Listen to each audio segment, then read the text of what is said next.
Hello everyone, my name is Corazar, and welcome back to the Vintage Story Guide.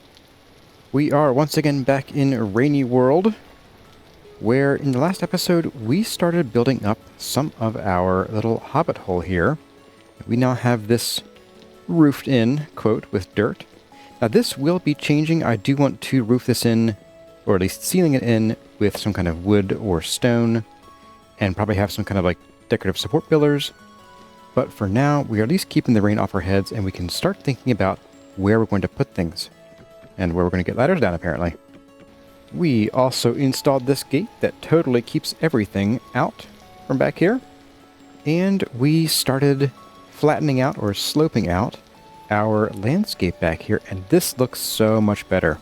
We're not quite done yet. We still have to work on this area over here, but I think I want to hold off on this until I know a bit more about just what I want to do over here. I mean, I know what I want to put over here. It's the animals with the barn and stuff.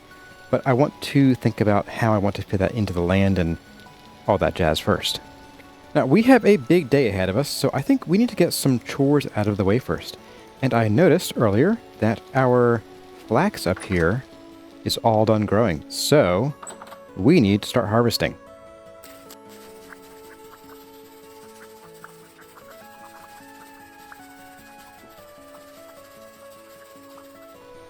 Okay, and with these out of the way, we can actually come through here finally and start getting our chert cobblestone in here so we don't see this water poking through anymore.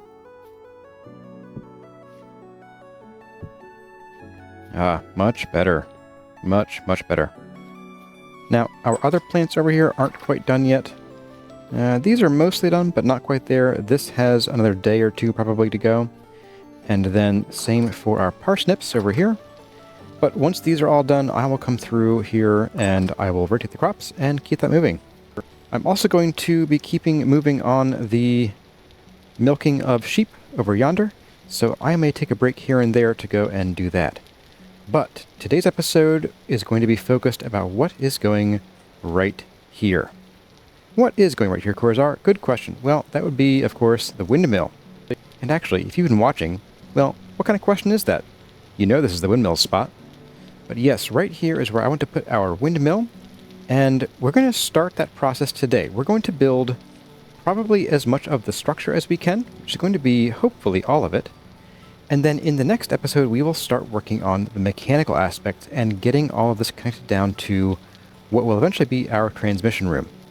Now, we do have a slight problem, and that is, if we come over to our plant matter goods, we have a total of 25 resin.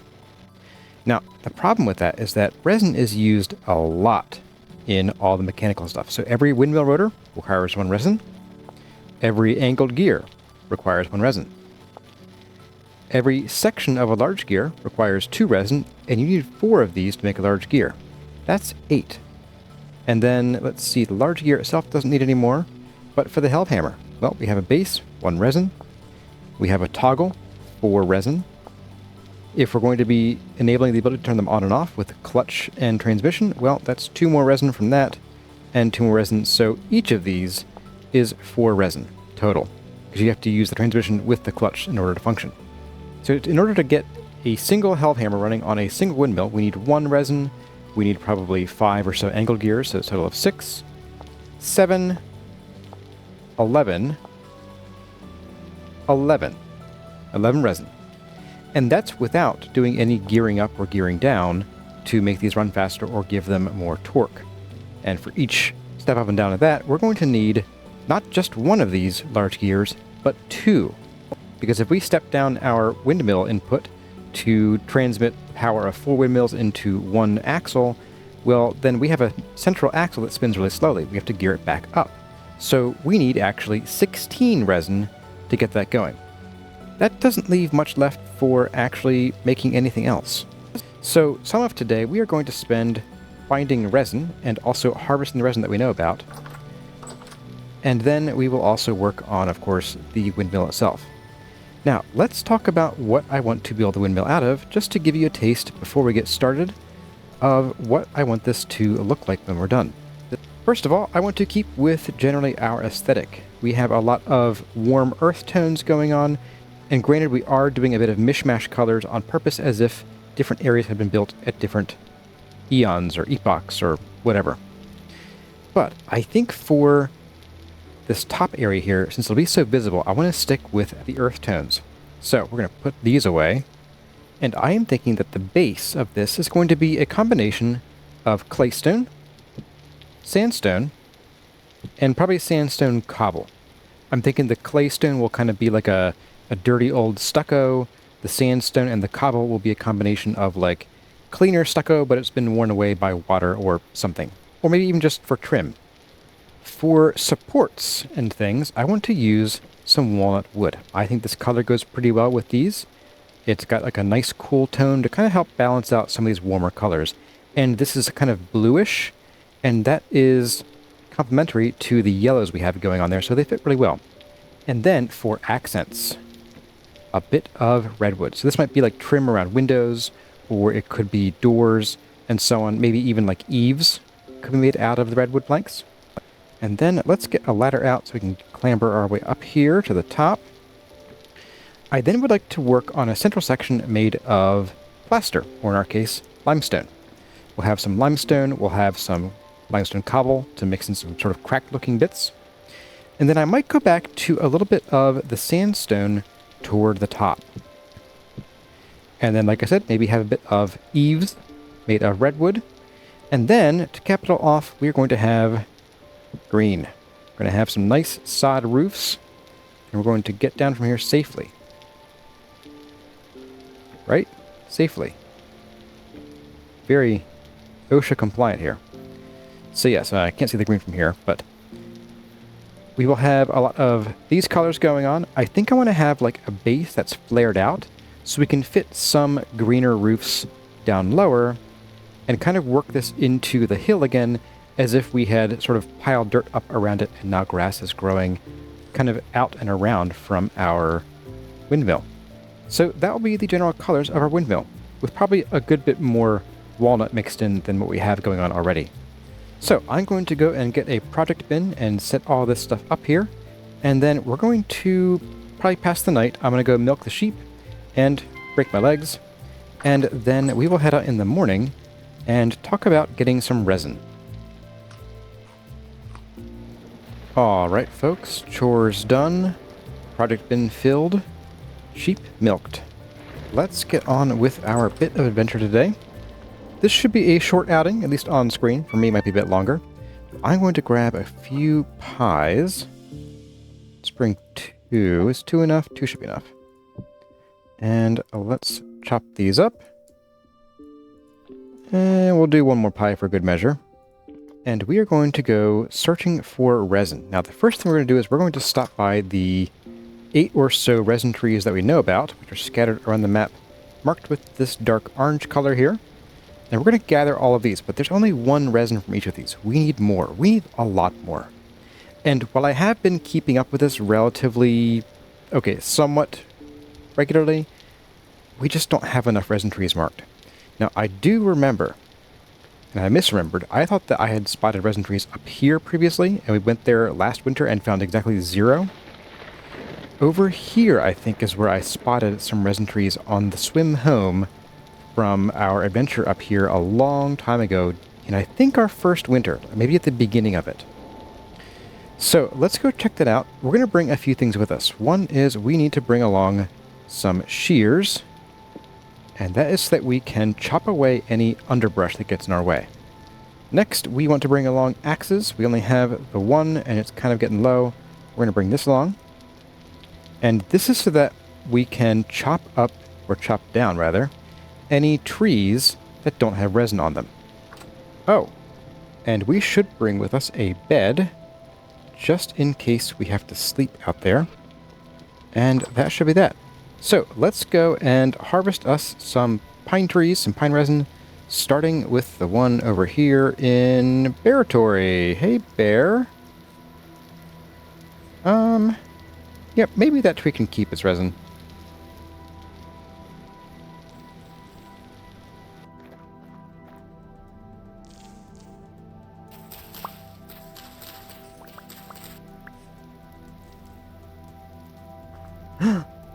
Wait, really? I thought I had checked you before. Are you kidding me? How did I miss this? Okay. Well, tallest pine tree, you get to survive. Nothing here. You get to come down. You're nice and tall. But no resin, as far as I can see. Nope. Down you come.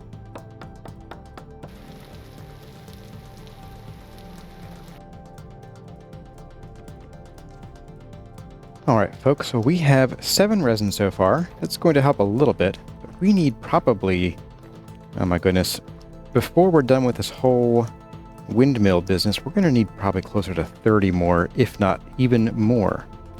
Now, I do recall having spotted some resin in... Where is my button? There it is.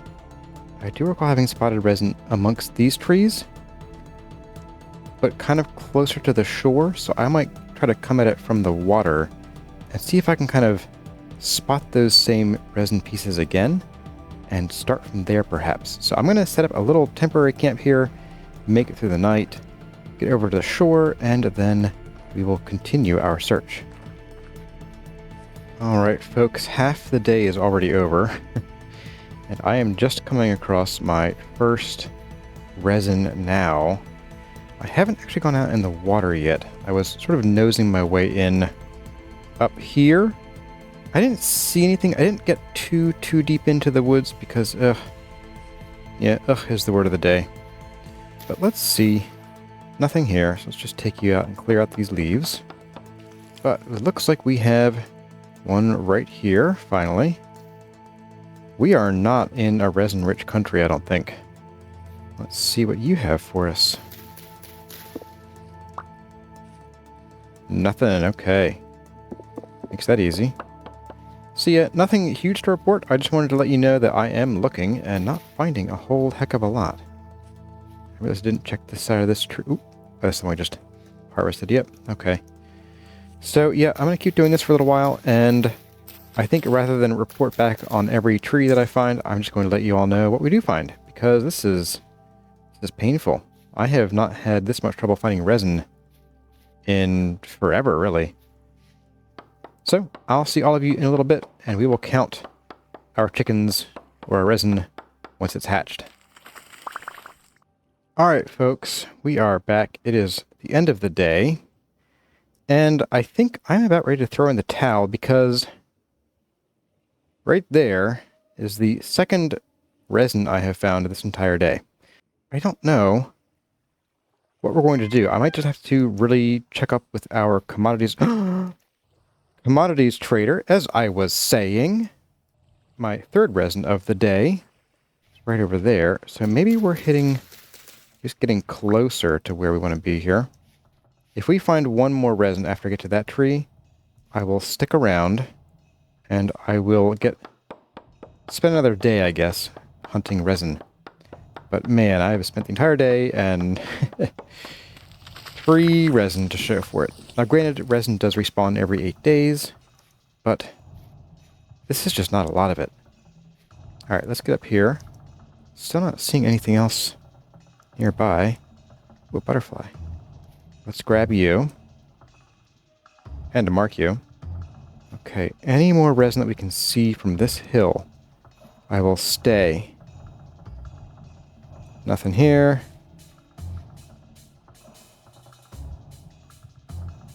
It's kind of dense to see. Nope, that's not one. Alright, I think I'm going to throw the towel in for now. And maybe at some point we'll come back and kind of reboot this. Maybe next time we need to come and harvest our resin, which should be in about a week. But for now, I'm going to head home. I might swing by our commodities trader, see if he has any resin for sale. If so, buy every last scrap of it that they have. And then I'll meet all of you back at home when we are ready to start building our windmill. Alright. Commodities trader, what's your name, buddy? Jasper. That's right, Jasper. What have you got for me? I could not find any freaking resin. Hey, look at that. You want 1 gear apiece? Really?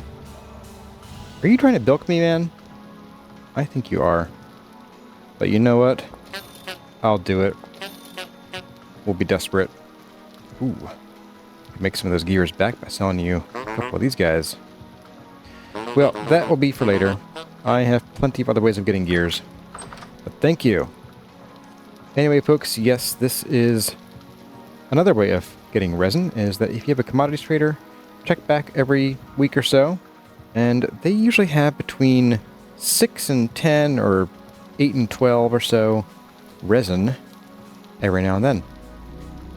And this should probably get us to a point where we can design... Right, I killed you on the way here. Where we can design and build a reasonably effective windmill and held hammer setup. Alright folks, here we are overlooking our construction site. I think it's time for us to dig in and get dirty and get this done.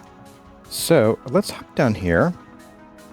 I've sneaked this into the floor. I think I want our base to be claystone. I think mostly the rock. I might sort of chisel in a few little cracks here and there with the cobblestone, but I don't want that to be a main feature. I think I want to use the texturing from the sandstone kind of like around the claystone, if you will. So let's get that started. Let's also grab... Oh, I left my roofs in a chest in here. Yes, here we go. Plenty of sod roofing to go around for everybody. So let's get this started here. I think let's just get it in.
Hey, here we go. All right. Cool. I was just putting away some stuff, and I came down to check on our pickled parsnips. And we're going to pause here from our building a moment, and we are going to push our cheese making along just a little bit. So if you've been following along for the past couple episodes, we started the milking process. And we have fresh milk here that's good for 7.7 more days. And 10 liters here, that's good for 13 more days. And we also have our 20 pickled parsnips. Now, I had mistakenly, last episode, forgotten that you don't start the process of cheese making with salt. You start it with some pickled vegetables. And you only need 2 per full 50-liter barrel of milk. Now, I highly, highly, highly recommend, I cannot stress that enough, you should always start with a full 50-liter barrel of milk. While you can do 25s, it gets really tricky and you have to split things up and the math doesn't work out real great. And I don't even think that you can actually salt 25 liters of milk because you would need, I think, 2.5 pieces of salt, and you just can't do that. So we're going to put 2 pickled parsnips in here. We'll seal it, and it will seal for 3 days. And once that is done, we will have spoiled milk. And that will start us along on the cheese making process. So we'll come back in 3 days, and that might actually be during this episode.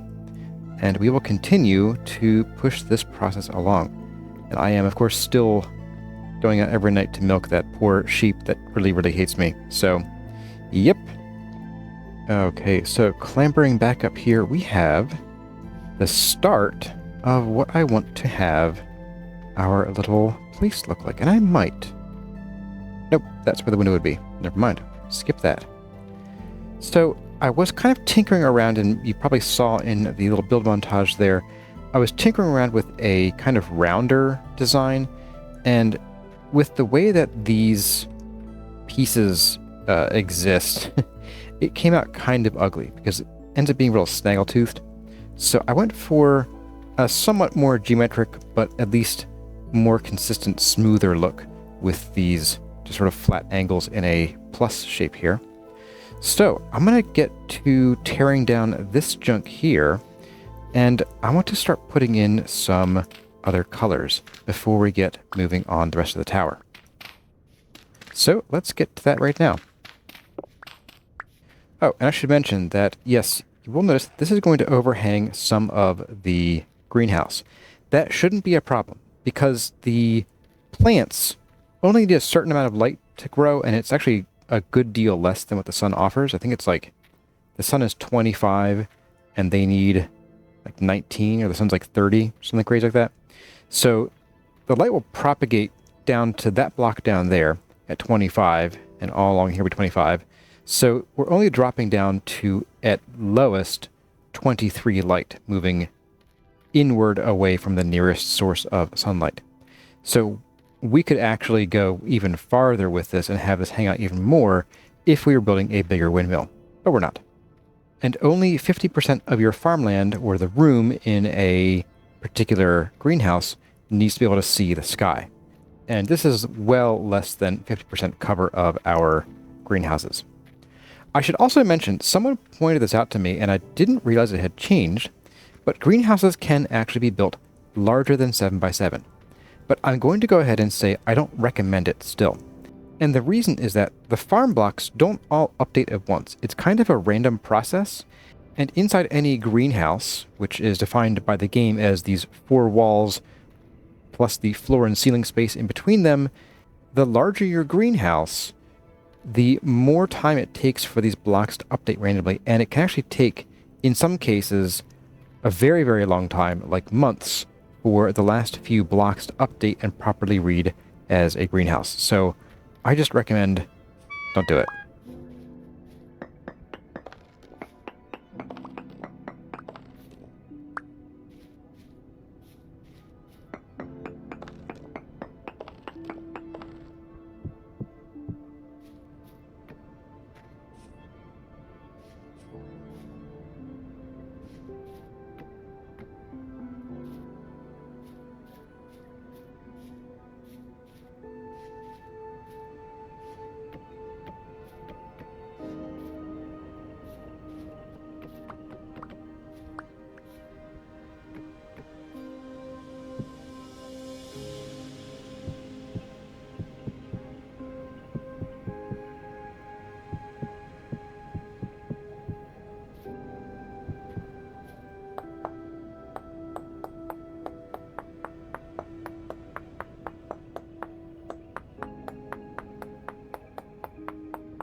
Okay, folks, so here is most of the base of our little design here. I'm thinking I want to do that, and then I want to try and see what this would look like with some more of this redwood here.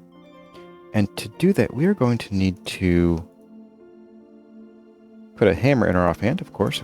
There we go. I need to snake this down here like that. And I just want to do like a little sort of porthole thing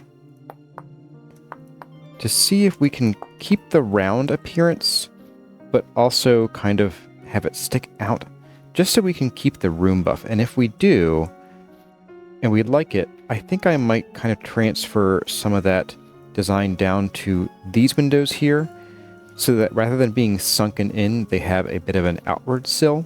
And same here. That way we might actually get the room buff in our house once again. So let's get back up here and just see how this would look.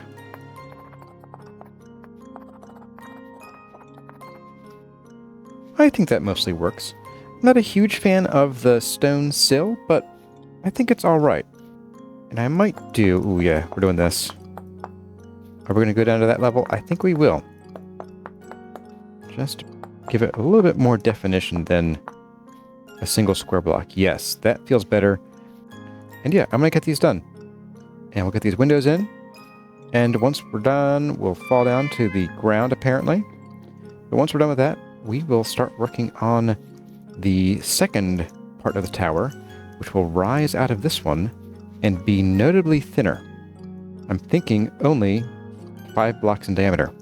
But so far, I am enjoying this. And we're also going to come through probably at the end, and we will figure out how to make this join work here.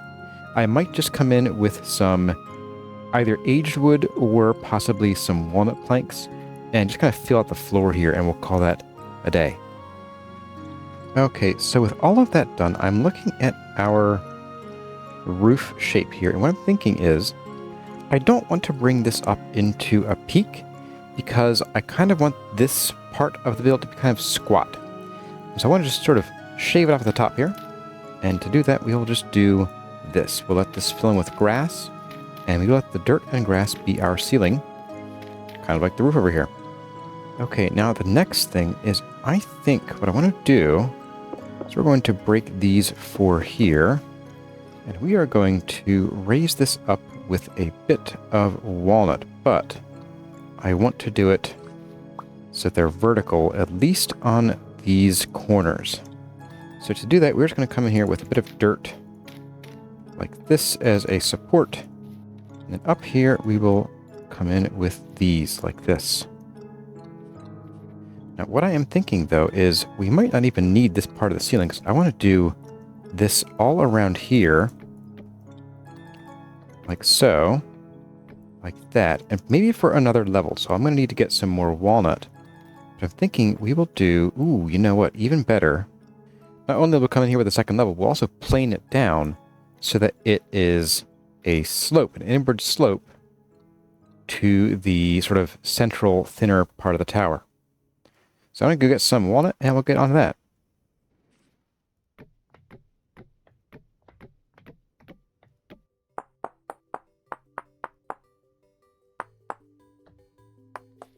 Okay, so there we have a reasonably slight angle up toward the towers. This is kind of like a waist here. And then this is where we come in with a limestone. And we are going to start with that. Ooh, you know what? We could even do another band of like sandstone. That could be a good, like a girdle. And we'll probably use the cobblestone again. Let's see how that would look. So if we come in here with a band of sandstone, sandstone, bandstone. Yeah, and then we come in with our limestone. And I am kind of wondering, maybe I should go and get some more, because this is all the limestone rock that we have. And we're going to need to go up quite a bit. I'm going to say probably at minimum 12 or 15 blocks. Because the minimum level of our rotors is going to be, let's see, 1, 2, 3, 4. It's going to be here. So our first rotor could be right here if we wanted to. That's a little bit low, but you know what? I think I might just do that because we're going to have a second set of rotors above. That's right, you heard me. I am aiming for 8 rotors. In the last series, we did 4 rotors for each windmill we made. I want to go for 8 because I want to have these running basically everything, and I actually want to gear them up so that everything runs at like ×5 speed. I'm not sure we'll have quite enough power for that, but I want to try it and find out. Even if we end up having to drop our health hammers down to like 2 or 3 to make up for that lack of torque, I still think we'd come out like way ahead. That's like having 20 health hammers working all at once. So yeah, I think it might be time for a trip over to the limestone section. What do you guys think? Because I do think we're going to want to have this nice smooth limestone in here because we have so much texturing going on down here, and we're going to have similar textures going on above the limestone. But I kind of feel like we might just want to stick with some of this nice smooth stuff. So yeah, I'm actually going to take a break from building here, and I'm going to go and get some more limestone. I do still want to work in some of these, some cobblestone. And I might just start that now. So let's like get like most of these in, and like that, and like that. And we'll get some of these in here. That way we'll have like a few pieces of like damaged stone, and I might even fill some of this in with some limestone rock just so it doesn't look like a big block of damaged stone. But yeah, I need to go and get some limestone, and we will continue working on this once I have some more of that.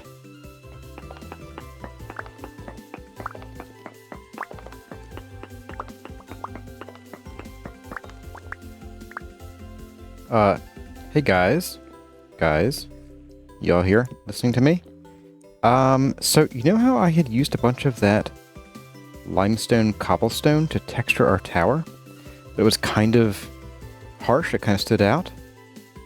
Well, I don't normally like these cracked blocks because they can kind of ruin your day if you're trying to quarry out blocks for making bricks, but I think these are exactly what we need to texture our tower for our windmill.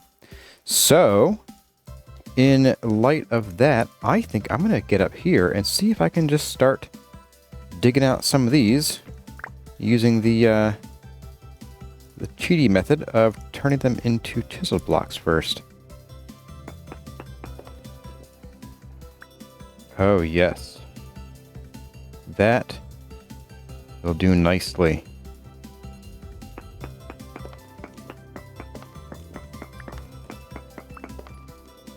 Check it out, everyone.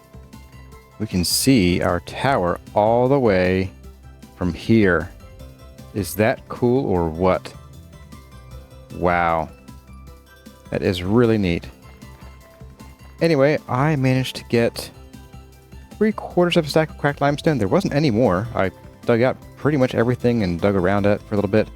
And that's all we have, but that's okay, because I don't need a ton, and I don't think I'm going to use the cracked limestone indoors much, if at all. Because I kind of figure that we most likely keep our walls, our interior walls, in generally better shape than allowing our plaster to crack and whatever. So I think we have plenty for today's job, and maybe even some extra for future projects. Okay, I think what we're going to do here now that we're back is I'm actually going to tear down this limestone part of the tower. That is twice I've done that now. Okay, I'm going to tear it down from the outside, apparently. Because I want to replace all of the cobblestone with some cracked limestone. And on top of that, I kind of forgot my rule of when you're doing this kind of thing, you want to kind of cluster your textured blocks together so they look like, you know, part of the building was stressed. If you kind of just randomly scatter them, unless you really randomly scatter the whole wall, and usually you want to have at least 3, preferably 4 textures to work with, but Vintage Story really only gives you 3, then you might not like the outcome, because just doing these looks a little weird. Like, this is very dark, this is very light. So unless you end up using these as like chiseled in sections where you go very delicately and chisel these in, then I think it looks kind of bad, honestly. Shame on me.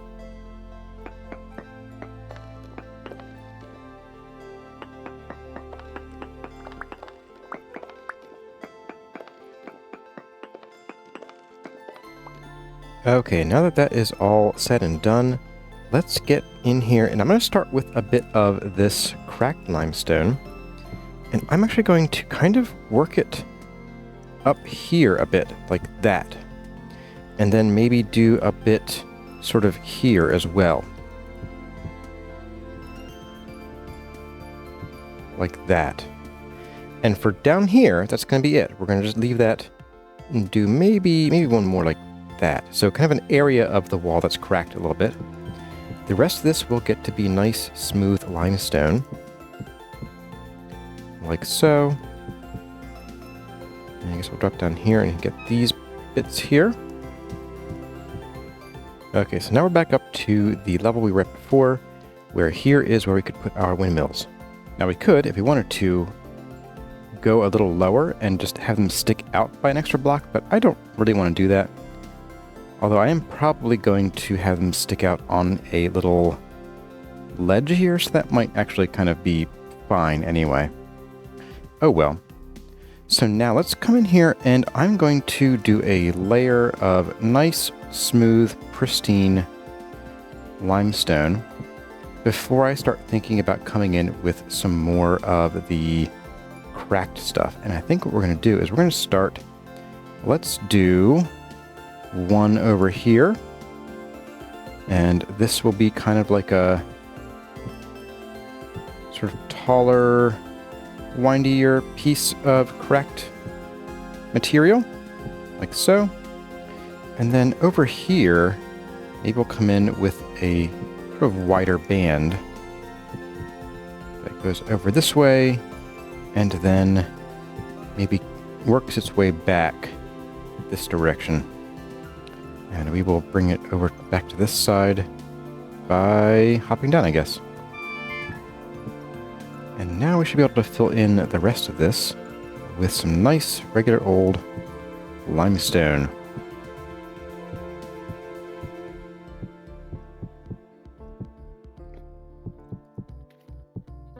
Alright, so here, this represents 12 blocks high. And that means, let's see, we would have, you know what, let's go a bit higher, because while we can have our blades intersect just fine, I don't want them to accidentally crash into the rotors, so let's just go like 2 more blocks.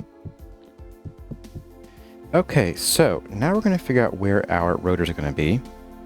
So for our blades need to have 5 blocks of clearance. So we got 1, 2, 3, 4, 5. That means they're right here. Knock this one open. Oh, goodbye. 1, 2, 3, 4, 5, and 6. And let's just go 1 more for good luck. Take back this cracked block, yes. Now we're going to do this to all 4 sides of this, so I'm going to move these letters inside, and we will start working that way. But first, let's take a step back and look at what this looks like with the cracked blocks in place. Oh, yes. Yes. Absolutely. It's subtle enough that, like, if you're not really looking for it, you don't notice it, but then you take a closer look and bam. Yes, that looks nice. That looks real nice. That was a great decision. I'm glad I noticed those blocks down in the mine, or the quarry. Now, something I didn't consider was that I was thinking I was going to have like a sort of larger top up here, but I think that might not work out or have much of a point. I think we're still going to have an external ladder for access here, because otherwise the whole tower would need to be a 7x7 tower, and I don't want to do that. I want this nice sort of thin tower. So we are going to just, I guess, have to do ladder access on the outside, because these interior bits are going to be full of gears, specifically here and up here. But for now, we can go ahead and knock this out. Oh, come on. Gonna push those out and ditch the dirt. There we go. Okay, and now we're going to come up here with some more of the sandstone cobblestone. Give ourselves a nice another golden girdle. I think there's a D&D item back in the day. And then we are going to flare this out a little bit by doing slabs. And I think we'll do that. Yeah, let's do that with regular slabs. Just save on some material here. So I'm going to come through here and we're going to slab it a bit like this. And we'll do the same thing on all four sides, but right here we will put a regular block. That way we get that corner covered. I might even, I think I will actually probably chisel this corner down and give it a little rounder shape. That will come in a minute once we get the rest of these slabs in. I'm also going to just floor this with dirt for now, just so we don't accidentally fall down, at least on the inside. Okay, and then we're going to come through and not that. And then we're going to come through with a second layer of these, like so, just to repeat the pattern from below. And we are going to, once again, pop these in so we can get these looking correct. I want them horizontal, not vertical. And then we're going to come up here. I want to chisel these back. Like that. There we go. And then we need some redwood full-size planks. And we're going to add them to all these blocks.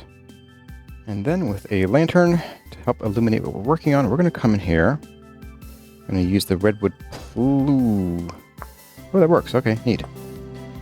I nearly had a heart attack there.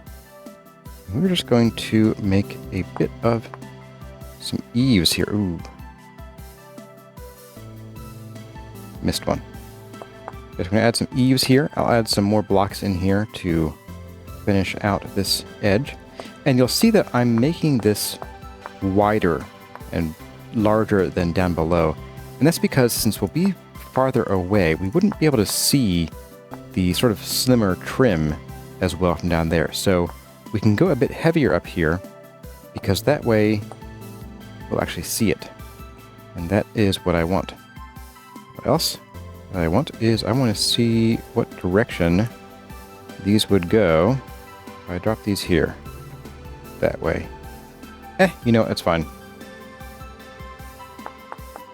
Perfect. We will never see that from below. Alright, and I think the very last thing we need to do here is we need to roof this in.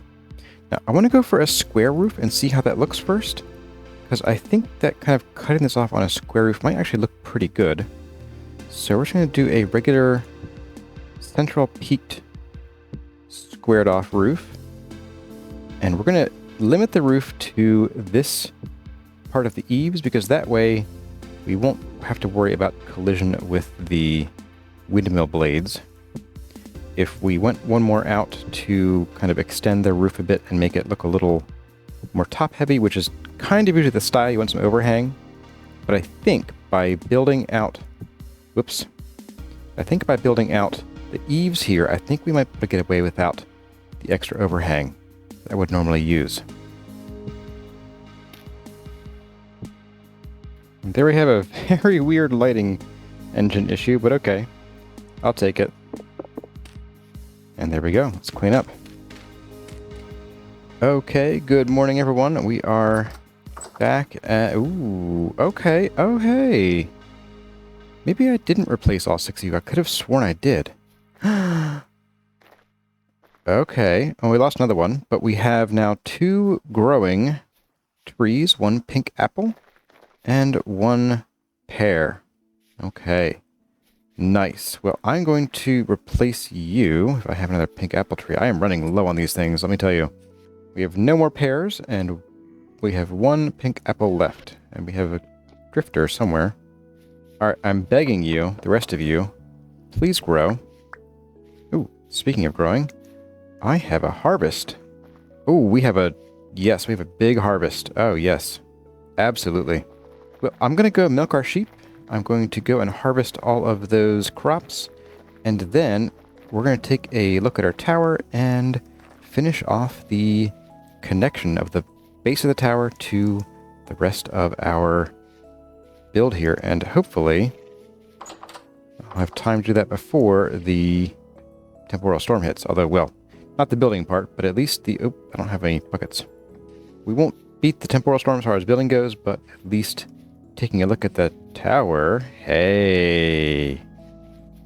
Hey, look at that. Yes. Yes.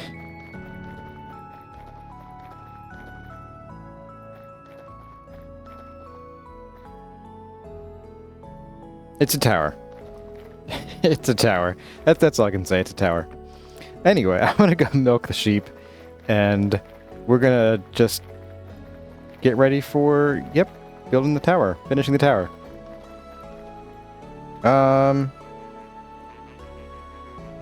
So what happened to our chickens? Did you kill my chickens?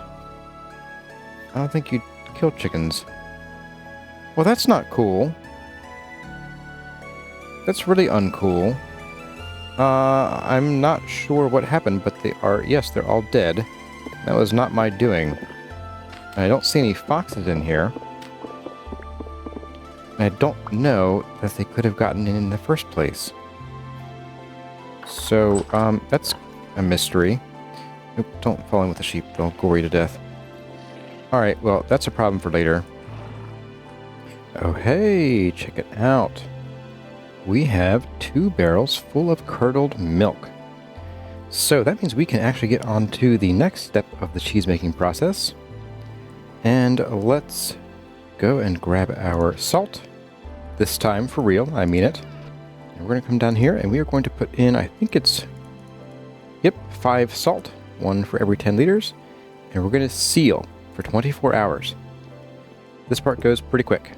So we'll come back in one day, so tomorrow close to midnight, and we should be able to get to the very last and final part of the cheese making process, noting that specifically today we'll be making cheddar cheese. There are 2 kinds of cheese, cheddar and blue, and blue cheese requires some kind of special conditions in your cheese cellar, your cheese cave, and we don't have those right now. So I think at some point, since we didn't actually get to it in the last season, we are going to build a little cheese cellar specifically for blue cheese at some point. But that will be for later. I'm going to make it morning. We're going to finish up our windmill, and we are going to wrap things up here. Okay, folks, here we are, and we are going to do something that might help make this tower just stand out a little better. When you are placing when you are dropping to your death, when you are placing your rotors, you need to be able to place the axle on something. And I like to have that on something outside the building. Now, chiseled blocks, for some reason, will not connect to axles. So you have to have something else. And I like to use upside down stairs. So we're going to do one here, and we'll do one here. And we'll do that on all 4 sides of our building here. Okay, I think that helps. That does help. Quite a bit, actually. Okay, yes, this looks like a tower now. Okay, so the last thing we need to do today is we do need to figure out what we're going to do about this here. Yeah, I think we are just going to remove this glass, not with our knife. And we're just going to come in here and lay these out end to end, I think. Like so. And that way we just maintain that same color so it doesn't look funny from inside here. And checking the upper left-hand corner, it does register as a greenhouse. Kind of. Sort of. It thinks it's a cellar now, apparently. This does still say, well, it says again, +5 from greenhouse, so I think we're good. I think it kind of doesn't know, because sometimes I stand here, it shows the cellar indicator too rather than greenhouse. So, let's do that over here as well.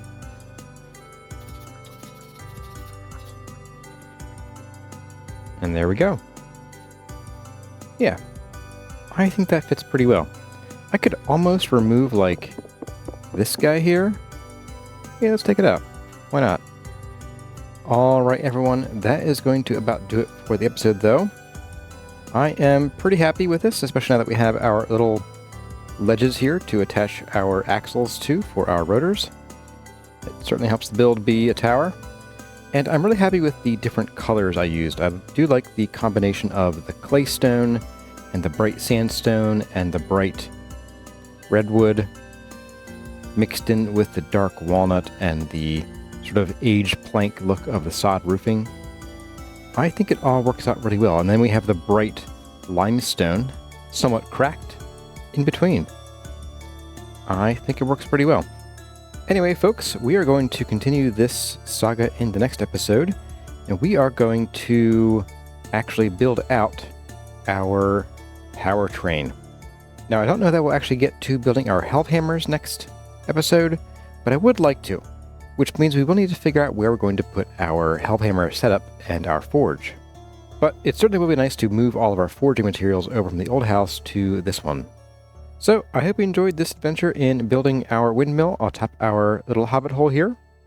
And I hope you're looking forward to more shenanigans with the powertrain and learning how wind power and torque function in Vintage Story.